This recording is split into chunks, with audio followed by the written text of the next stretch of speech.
Хөлсөх хэмжээнээс 4 дахин хэтрээд байгаа агаарын бохирдол утааны 80% нь гэр хорооллоос үүсэлтэй. Харин гэр хорооллын үүсэл нь орон нутгаас нийслэж чиглэсэн хөдөлгөөн төвлөрөл хит их байгааг нь илэрл. Ингэхээр утаатай тэмцэхийн тулд төвлөрлийг тарааж тэлэх бодлого хэрэгжүүлэх хэрэгтэй нь ойлгомжтой. Харин тэлэх бодлогыг яаж хэрэгжүүлэх нь зөв бэ гэдэгт бодлого байх ёстой. За хотын зүгээс 2020 оны хүртэл шилжилт хөдөлгөөнийг хориглосон. За гэхдээ зөвхөн шилжилт хөдөлгөөнийг хориглох нь шийдэл биш гэдгийг эрдэмтэд хэлж байгаа. 90 оноос хойш Улаанбаатар хотод 90-с 2015 оны хооронд Улаанбаатар хотод нийтдээ нэг 360 мянган орчим иргэн шилжиж ирсэн байт. 360 мянган иргэн гэдэг бол 3 аймаг, 4 аймагтай тэнцвэх хүн байхгүй. Тэгэхээр бүхэл бүтэн 4 аймагтай тэнцвэх хүн Улаанбаатар шилжиж байгаа гэдэг бол бид нэр дээр орон нутгийг хөгжүүлэх бодлого ерөөсөөр орхигдсон гэсэн үг. Тэгээд энэ шилжилт хөдөлгөөн нийт Улаанбаатар хот шилжиж ирсэн хүн амын за нэг ойролцоогоор тоогоор 26% нь экологийн дөрөв гэсэд буюу уур амьсгалын өөрчлөлт ган зудад малаа алдаад наашаа шилжиж ирсэн шалтгаан.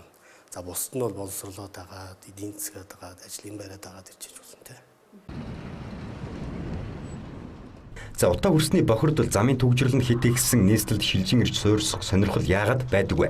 Учир нь орон нутгийг ажлын байртай хүн амьдрах аятай нөхцөлтэй болгож хөгжүүлэхгүй бол хориглосон ч хот руу чиглэсэн цуваа үргэлжилнэ. Тухайлбал 2000-аас 2002 онд их хэмжээний ган болоход малгүй болсон 82 мянган иргэн хотод орж ирж байсан. 2009-оос 2010 онд их хэмжээний 100 болоход малгүй болсон 40 мянган иргэн шижиж орж ирсэн. Энэ нь ердийн жилийнхээс 6 дахин их үзүүлэлт байсан юм а. Өөрөөр хэлбэл орон нутагт ядуур нэмэгдэхийн хэрээр хотыг чиглэсэн цуваа байсаар болно. Тиймээс шилжилт хөдөлгөөнийг зогсоох бодлогыг орон нутгийг ажилтай амьдрах нөхцөлтэй болгож хөгжүүлэхээс эхлэх хэрэгтэй гэсэн үг юм а. Хөдөө орон нутгийн хөгжил гэдэг нь юу вэ гэвэл зүгээр нэг барилга байгуулж барихтай ш. Тэнд хүн амьдрах, орлого олох төр боломжийг бүрдүүлэх, татвар төлбөрийн хувьд хөнгөлөлттэй байх, эрүүл аюулгүй тав тухтай гэдэг үндсэн хуулийн дээр заасан байдаг эрхүүд эдлэх боломжийг хангаж өгсөн хойно хүмүүсийг төвлөрлийг сааруулах боломж бол бүрдэнэ. Зөвхөн эхний ээлжинд бол дэлхийн улс орнуудын жишээг харахад бол дагуул хаяа хот тосготуудаа хөгжүүлэх, тэгээд бүс нутгийн түвшинд төвлөрлийг задлах, улс орны хэмжээнд задлах, шинэ нийслэл засаг захиргааны нэгж одоо статусыг өөр хот руу шилжүүлэх гэх мэтлэн байдлаар бол шийдсэн туршлагууд бол байдаг.